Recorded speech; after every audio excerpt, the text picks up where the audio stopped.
friends, for the left wing, respect, honor, hierarchy, loyalty, all these things don't matter much.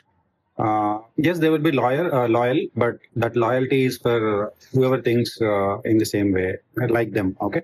So other than that, really, it doesn't matter for them what society thinks, etc. There is no community, there is no honor, or there is no structure needed for them to exist. But for the right wing, this is very, very important, and people struggle a lot, control themselves a lot to actually we have a clean slate, have a clean record, and that people should recognize them as good people, stable people, neutral people, people who will stick to justice. Only that is, these are the values mostly on which they are proud of themselves, and they get confidence, and they build these values and this image for decades in their lives, and that is how they go higher up in the chain of hierarchy, wherever, in the power, in politics, or in communities, or anywhere. Okay. So the left wing people know this. That is, it is very important for the right wing people. What is more important? How people view them. Their image is very important, because they morally concede. The right wing people morally concede that if there is a blemish on their character or an image, they would instantly withdraw. They would, even if it is not proved, even if there is an allegation, etc., they themselves consider by their own rules that they are not morally in a place where they can lead further whatever they are leading. This exactly is what gives the left wing people great power, and that is what they see as vulnerability in right wing people. So all the left wing people who don't have any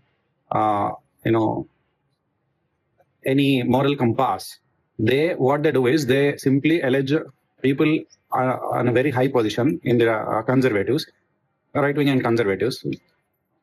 They will allege them of heinous things, mostly of sexual nature, or some other such things, because money corruption cannot be proved, has to be proved, but corruption of sexual nature or any such character flaws, etc., they don't need to be proved. They need not be any evidence. People just believe that any man can be corrupt, or any person can be corrupt like that, especially men.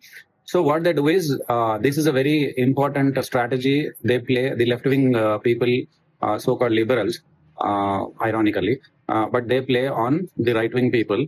Anybody rising up in conservative sphere, they simply allege them with something. And for example, in America, FBI, whoever is coming into power, FBI simply says we found some pedo material in their laptops, etc., etc. There need not be any proof. There is no objective evidence. There won't be any inquiry, etc. It cannot be proved either. See, if there is something like that, you can convict the person with evidence and then jail that person. But they cannot, and they will not do it because they know it is not true.